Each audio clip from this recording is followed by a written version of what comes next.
That phrase I have, the ass is always greener, where when you're in a relationship, you romanticize being single, and when you're single, you romanticize being in a relationship.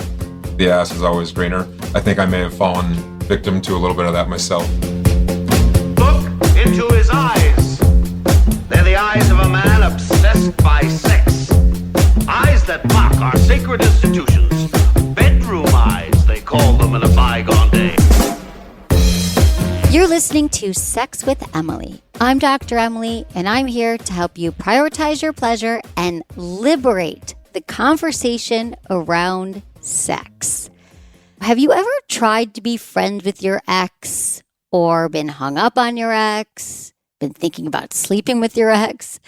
Well, today's show, I'm joined by one of my ex-boyfriends, Ben Morse, and we discuss the evolution of our relationship from falling in love, our favorite memories, including some sexual memories, why we broke up, and what we learned and regretted from the relationship. I also asked Ben if it was intimidating to date a sex educator, and we both share advice on how to become friends with your ex. But don't worry, I also answer your questions in this episode. And the reason why I decided to do this is because I hear from so many of you who are hung up on your ex, you're going through a breakup, or maybe you just think you made a mistake and you'll never love again. And I wanted to share my own story with you because yes, breakups are hard. Yes, they suck. I went through it with Ben. We had sex after. I've explained how I got attached, so I don't always recommend that right away. But just remember this. You do get to the other side of a breakup. You will live and you grow and you learn really important life lessons that just only makes you stronger for your next relationship. And I want to bring you fresh episodes that are personal to me. So let me know if you like this episode, if you want to hear more stuff about my own personal stories. I'm happy to bring you whatever content is going to help you liberate yourself and have better sex. That's what we're about. I also answer your breakup questions. I talk about ways to hook up and date someone after a breakup, tools to initiate the conversation about a breakup, and how to heal insecurities that might arise from a sudden end to your relationship. Intentions with Emily. For each episode, join me in setting an intention. When you're listening, what do you want to get out of this episode? How could it help you? Well, my intention is to give you reassurance and advice that whatever regret or heartache you're experiencing, you will get to the other side, you will learn lessons, and you will come out stronger. We have a new article on the site. It's an Ask Emily How to Watch Porn with a Partner. So remember to rate the podcast wherever you listen and subscribe. It helps us so much when you subscribe to the podcast. You'll never miss an episode and it helps keeps the show free. And thank you always for just supporting the show all these years, sharing it with a friend, and supporting our sponsors. I appreciate all of you. And if you want to ask me a question, call my brand new hotline, 559-TALK-SEX or 559-825-5739, and just leave me your questions or message me, sexwithemily.com/assemily. Just include your name, your gender identity, location, age, and how you listen to this show. All right, everyone, enjoy this episode. Ben Morse is an LA-based actor, comedian, filmmaker, and also my ex. He's the creator and host of super funny and multimedia series. Find out more about him on his website, benthemorrison.com, or at benthemorrison on social media. Hey, Ben. It's good to see you. You too. We broke up 3 years ago, would you say? We met like 4 years ago. Mm-hmm. And we dated for a year. Yeah. How did we meet? How did we meet exactly? We met at Summit, that conference, and I was just roaming around, and I remember you were making a flower crown. Mm-hmm. And I walked up behind the flower crown display, and I think, to be honest, I was like, that's one of the nicest asses I've ever seen. And I was like, I would like to meet the woman attached who said butt. So waited until you turned around, and of course didn't mention the butt, but I think I just introduced myself. And maybe it made you laugh. And then you laughed, and then you texted me. You're like, hey, we have the same birthday. Because you Googled me. My Wikipedia came up, and you're like, we have the same birthday. I'm like, no way. Have you met anyone that you like as much as me? I mean, no, I haven't. When people ask me about connection and relationships, I still, to this day, cite the fact that I don't think I've gotten along with anyone and just had as natural chemistry with someone as you. So why do you think we broke up then, if we had such good chemistry? I think I get spooked about the future.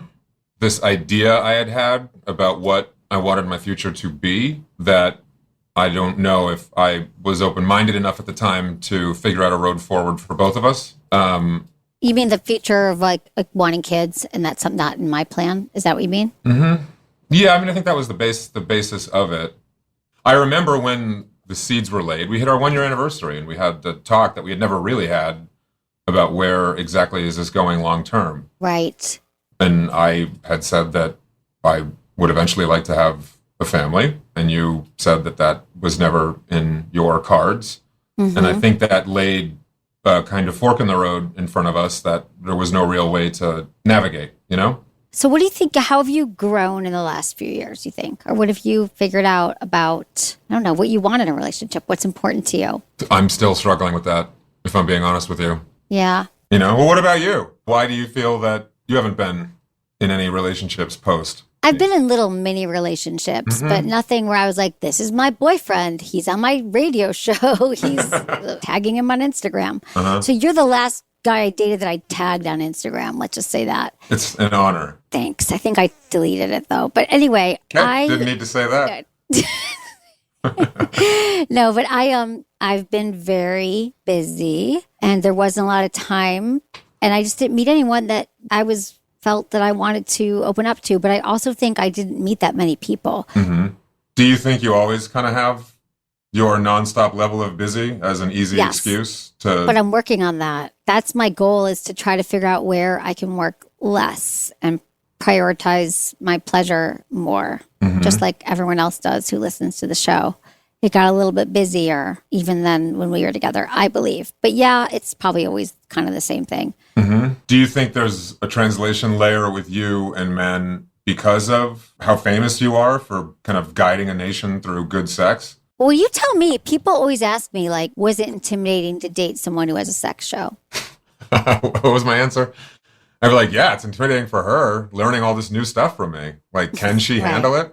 Right. No, I mean, I don't know. It's just you and I got along so well. I just never really gave a shit that you were sex with Emily. You were just always Emily, you know? Right. Like crazy little Gemini twin. Mm-hmm. And I'm definitely kinky enough that I was never really shocked by the depth of your knowledge in terms of the world of sex. Shit, I let you put nipple clamps on me for one of your videos. That's still online, by the way. I just got a text before the show. Someone's like, can I fix you up with my friend? I'm like, sure, fix me up. Then they Google me, and then it's like sex with Emily. And I think that a lot of, I don't know, if you meet me, it's like the job. You're not sitting, you're a comedian. You're not like cracking jokes that you know how to speak English language. You're speaking complete sentences and telling stories. Do you know what I mean? It's my job is what I'm saying. I'm not just like, hey, do you know the clitoris is 8,000 nerve endings past assault? I mean, sometimes, but never put salt on the clitoris, okay? No. There's one place you don't want to season, all right? Exactly. That's more of a pepper location. What do you think about our sex life? Oh, that was always pretty fucking amazing. I mean, I have no complaints about our sex life. That was... When you think about our sex life, what do you think about? Remember in Greece? We had that cavern hotel room. Yeah, it was a castle.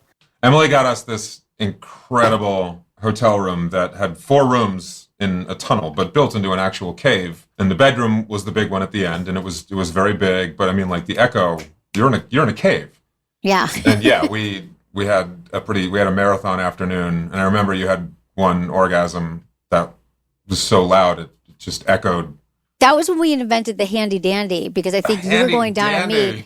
And then I turned around and put my hand, I was like, I'm not going to do 69 because you're going down to me and that feels good, but I'm going to use my hand and give you a hand job. The handy dandy. Do you remember that? I remember that. I haven't thought of that in a long time. I believe that we did become friends after we broke up, but not right away. Like I always think that we didn't talk it was hard though. I think I had a harder time with the breakup than you did. Why? I don't know, but you know what it was? We slept together a few times. So then I would sleep with you and then I would get attached again. And then I was like, oh, this is hard. Then I was like, no, I can't do that. I need to just not be connected to you. So then I think we didn't talk for like a while.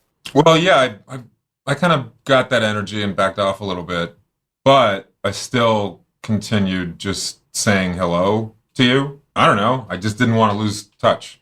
Just soul to soul. There's, yeah, it's only because of the birthday. No, I've always felt that there's a handful of people that life puts in your path where you just kind of connect with. And I was okay that if we weren't going to be lovers, we should at least, I would love to, and still feel this way, just want to know that I know you, because I do value that genuine connection, be it utterly non-sexual. You don't get a lot of those, and I don't want to lose that. So you'd rather be friends with me than have sex again? We could do that. No comment. Well, what do you remember about our breakup? Like, let's talk about that. When we broke up, what was that experience like? I mean, I was pretty fucking devastated. Just, I had never really been in love like I had with you. I mean, that's the honest answer. I just was not entirely sure that I had made the right move, but had committed to it. I remember crying a lot. I made that video. I wrote the breakup song. You did write the breakup song. Uh-huh. It was based on your video game. It was based on Red Dead Redemption. I still think that thing was pretty beautiful, honestly. Yeah. I cried a lot. That was a hard November, December. And I think you have a lot, hindsight is 2020.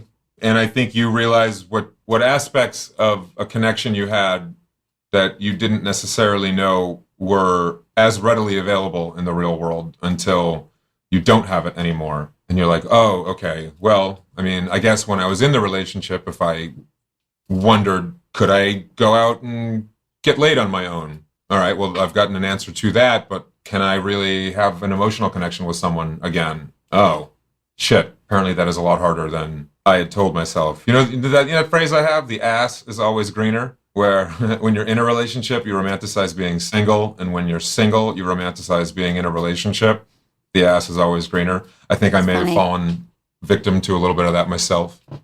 And honestly, the relationships I've had since have been moderately dumpster fiery since, in terms of just overall level of tumult. It was just very easy with you, just the day to day. Yeah, there wasn't a lot of drama. Yeah, no, I know. We had a good connection. That is true. So where are we now? How do you feel right now about it? So this is about how you're friends with your ex. This is great. How are we doing? How are we doing right now, would you say? I mean, we have been in touch frequently. My respect level for you is still at an all-time high for everything that you've done and who you are. Do you have any regrets about our relationship? I regret how it ended. We were always so good at talking through everything. It didn't end with any real animosity or yelling or screaming. We literally never did that, which I look back at fondly, given the relationships I had after. Do I have any regrets? No. I think certain things situationally made it hard, the lack of a real kind of comfortable home base for us to situate the relationship in. Because it wasn't my place and it wasn't your place. Do you think we could really be friends if I was like, this is my new guy? Or do you think we're there? Yeah. Totally. Yeah. Look, as long as you're happy, I'm happy for you. What would you say is any good advice for actually being friends with an ex? It's not going to work if there is an imbalance of want, meaning if one person is still in love with the other person, right, then a friendship is infeasible and it's not going to work. You can't be friends with someone, I believe, right away when everyone's like, let's be friends. You can't be friends right away. Yeah, it's not going to happen. I think if a certain amount of time has passed, and, generally quite a bit of time, where the parties involved have really moved into the next phase of their lives. What do you think you learned from our relationship? I learned that love can really kick your fucking ass when it ends. I didn't think I had the ability to be in love, frankly. It's possible. I had not really thought it was previous. Well, that's good. What about you? You reminded me our relationship that I like being in a relationship. I liked watching TV with somebody and going out to dinner and just having someone to hang out with. Uh-huh. What was our favorite thing to do in bed? Yeah, we didn't really do anything kinky. I mean, you of course have all the lube known to man. I always remember at the end of the night when we were going to sleep, when I'd side snug you'd make your little Emily sounds when I'd hug you. And those were always really cute. So our favorite things to do in bed were cuddle. Yeah, I agree.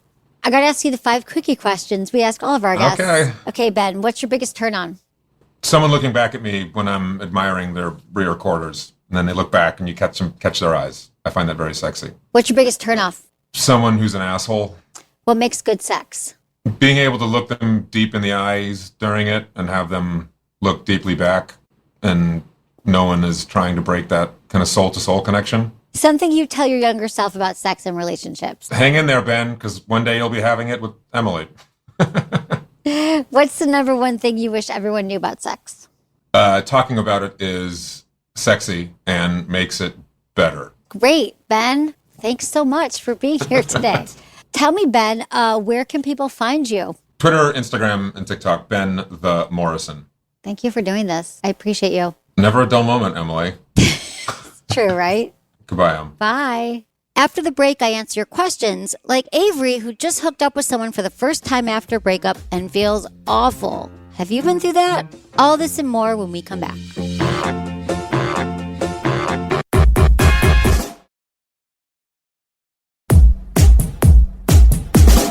Let's get into your email questions. This is from Avery.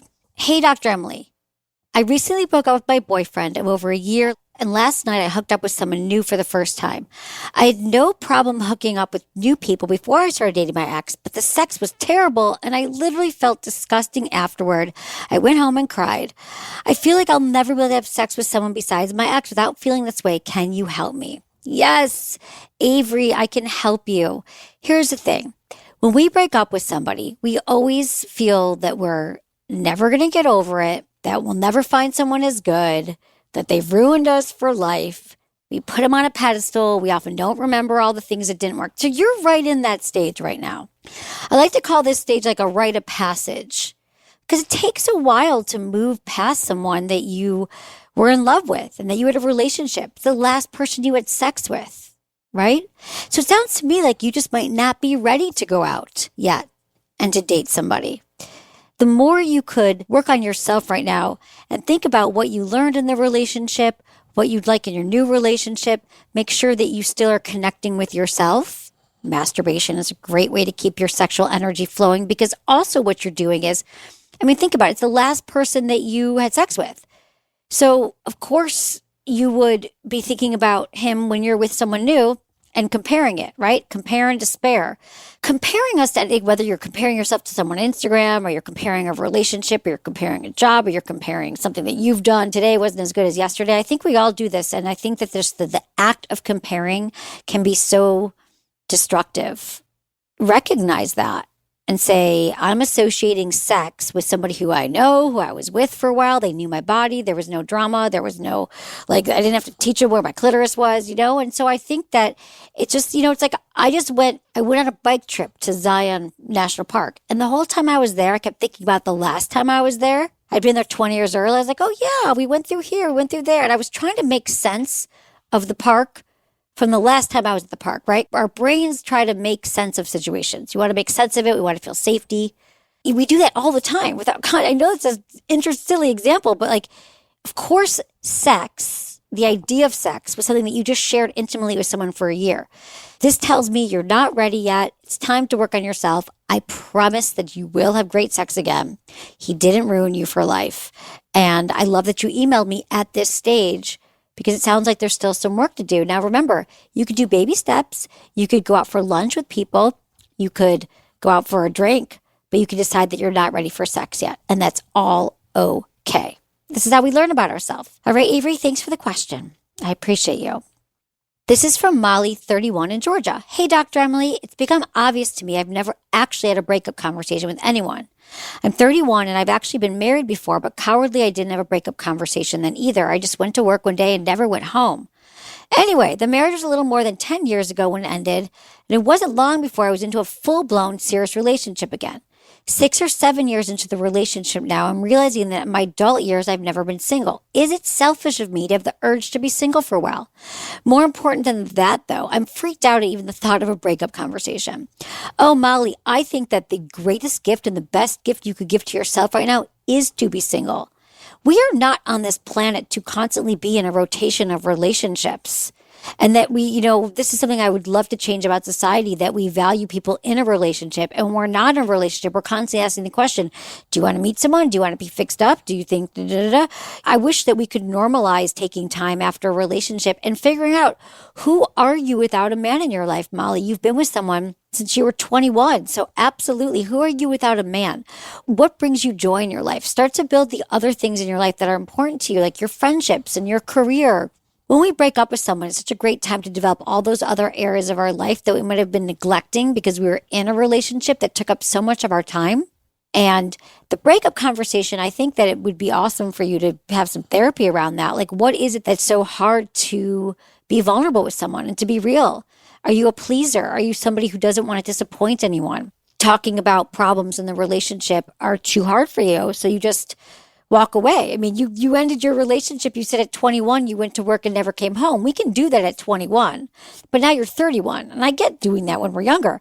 But what are the things that you're not saying right now to people in your life? Now, this is a practice. This is something that you have to work on and understand your communication style. But I'm just getting the sense of this, that you're somebody who doesn't want to have conflict avoidant, perhaps.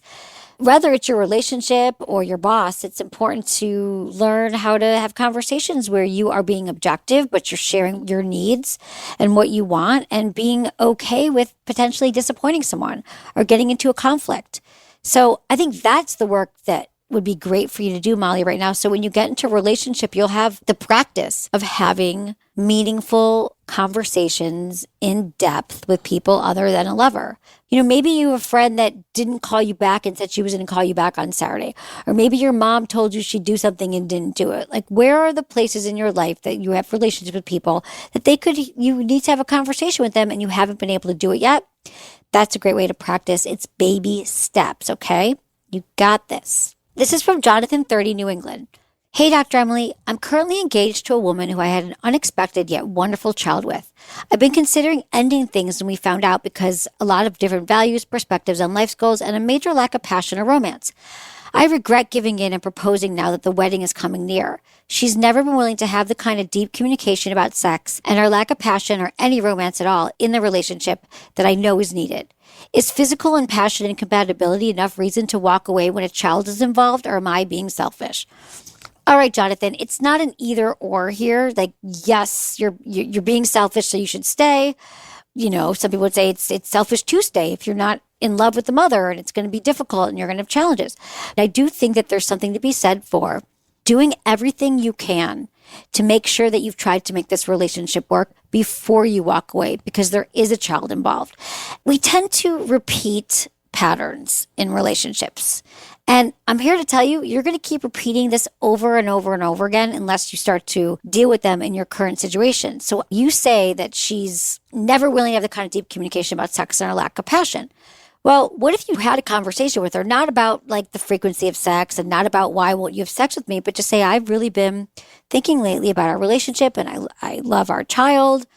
And, here's some things that I love about our relationship. But I've realized more and more as time has gone on that it's really important to me to have healthy sexual communication, because sex is an important part of my overall well-being, and I prioritize it, and I understand that this is something that isn't comfortable for you. But I really know that this is something that I value. Would you be willing to go to a marriage counselor or a family counselor or a sex therapist with me to talk about this so we can figure out if we're on the same page and if this is something we can work through? Because for me, I'm not sure how I could stay in a relationship without that passion. In every other area of our life, we get help when there's a problem, right? At work, if there's a problem, we can go to human resources. Our car breaks down, we go to a mechanic, right? We go to experts to fix it. And I think if you have a kid together, no matter what happens, you're also going to be co-parenting for the rest of your life. And so it's important to maybe disagree, but have healthy communication, maybe compromise, and be vulnerable with the mother of your child.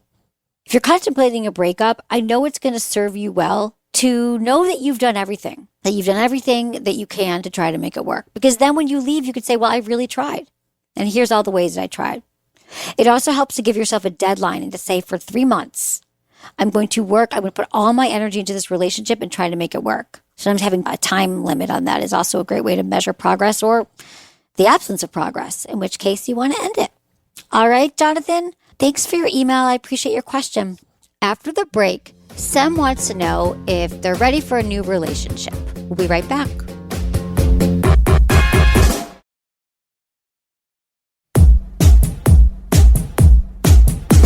Okay, this is from Lee, 30, in New York. Hey, Dr. Emily. A few weeks ago, a relationship with someone I thought was my person ended suddenly. During the breakup conversation, I was told that he stopped feeling physical chemistry with me in the bedroom and it wasn't fixable and he dumped me. It caught me off guard and that comment stuck with me.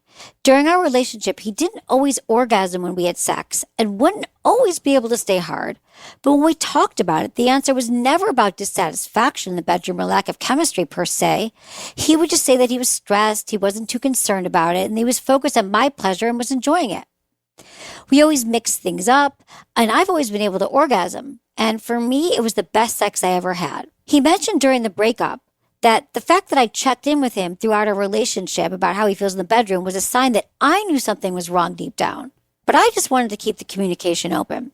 We never had an argument in our year-long relationship, so the breakup is like whiplash, and I'm realizing that his holding back discussing things early on prevented us from having an open and honest relationship. But I feel it ended up prematurely. I feel guilty that I wasn't more attentive partner, and I'm confused, and I have shame, and it's affecting me now, feeling that I'm an inattentive partner and self-conscious about how I'm in the bedroom. How do I get past this? This sounds really painful, Lee, and I'm sorry that you're going through this. It's really hard when someone just upends the relationship. It is like whiplash. This is someone that you loved and you had a relationship with for a year, and I'm sorry. It's like remember, when we go through a breakup, it's like a mini death. I mean, we really are experiencing a loss, a broken heart. Like we just broke a body part, and it's our heart. It's hard.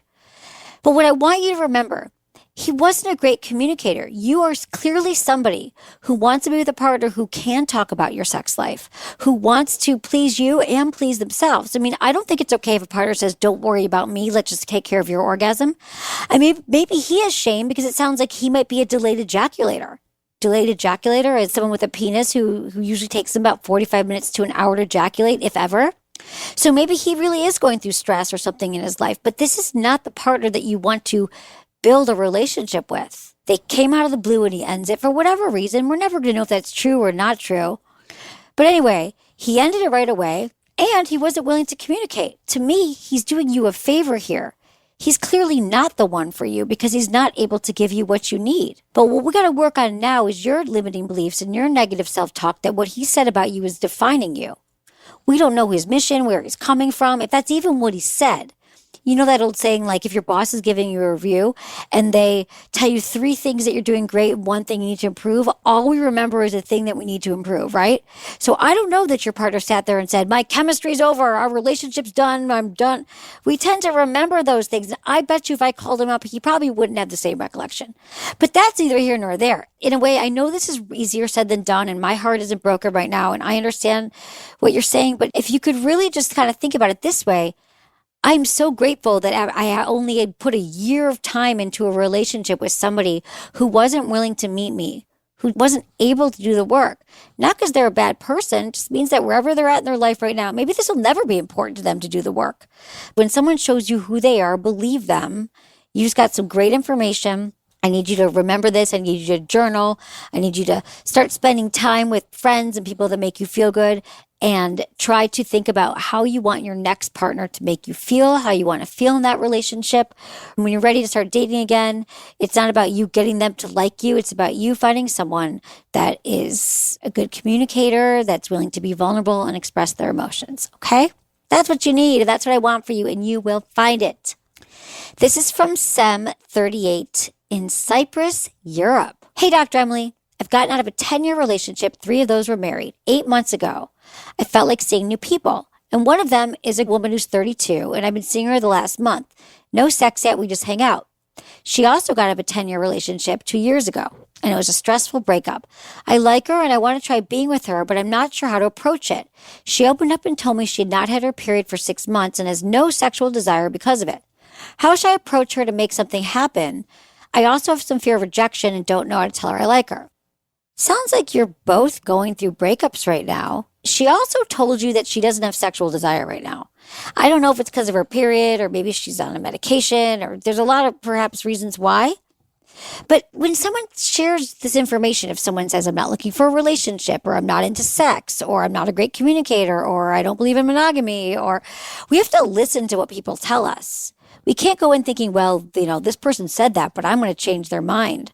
So I think that you'd be best to start dating other people or start to, work on yourself. Maybe you need space after your breakup. Now, if you're not ready just to end this friendship because it hasn't gotten sexual yet, you could say to her, I know you're not feeling sexual desire right now. I heard you say that, but I really feel an attraction to us. I don't want to just be your friend, but I can't stop thinking about kissing you. And seeing how she responds.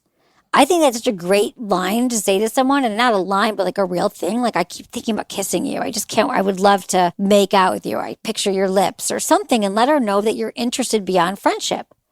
And maybe that'll turn around and she'll be like, wow, I thought I had no sexual desire, but you're right. I feel that way too.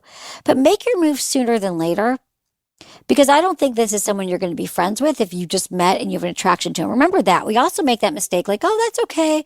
We can just be friends, even though I'm attracted to you. I think when there's an imbalance in desires, someone wants someone more than the other, that's really hard to be friends.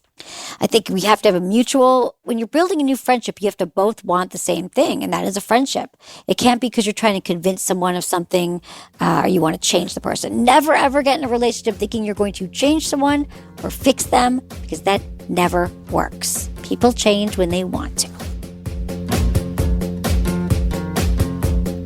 That's it for today's episode. Thanks for listening to Sex with Emily. Be sure to like, subscribe, and give us a review wherever you listen to podcasts, and share this with a friend or a partner. Believe me, if you got something out of this, they will too. We release 2 to 3 episodes a week. Find me on Instagram, YouTube, Facebook, and Twitter. It's all at Sex with Emily. If you want to ask me a question about sex, dating, or relationships, you can email me feedback@sexwithemily.com or sexwithemily.com/askemily. And check out my website. We have so many articles on there helping you better sex. And you can check out our guides at sexwithemily.com/guides for free guides that will give you expansive tips and activities. Sign up for our weekly emails because, hey, I've been told I give really good emails. Was it good for you? Email me feedback@sexwithemily.com.